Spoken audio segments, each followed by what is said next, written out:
So this is the vibration pattern we have captured in this experiment. Okay, so these vibrations will represent the amplitude of the vibration at a particular frequency or the operating speed. So first of all, what we need to do, we have to find the amplitude of the vibration. So what we will be doing here, we will be using the scale and placing it exactly in the mid of this sinusoidal wave. Okay, when we place it at the mid, we can measure the amplitude. Amplitude is the vertical distance from this line up to the topmost point of this sinusoidal wave. So that will be the amplitude. So when we perform for all the operating frequencies, we will be getting the data like this: amplitude of the vibration, operating speed, and the natural frequency.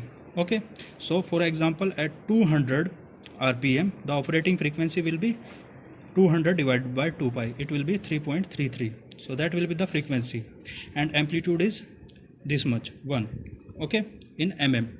So when we have increased the operating frequency to 3.83, the amplitude of the vibration will become 1.5, and so on. We keep on doing this practice till we get the maximum amplitude. So at 314 rpm, we are getting the maximum amplitude as 4 mm vibration.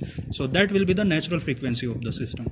If we further increase the operating speed beyond this value, there will be reduction in the amplitude of the vibration. Okay, so what we have got over here, amplitude of the vibration and the frequency, and this match value 314, that will be the natural frequency of the system, which is the objective of our experiment.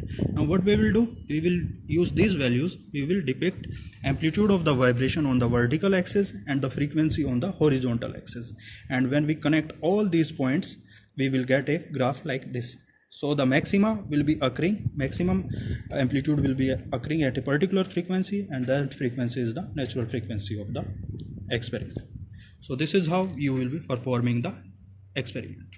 So the first column over here in the results, natural frequency of the system, this frequency we have to find by the undamped vibration. We have not executed the experiment for this part because the spring is too stiff and it is very difficult to measure the number of the oscillations in the 10 seconds. So we have skipped this much part.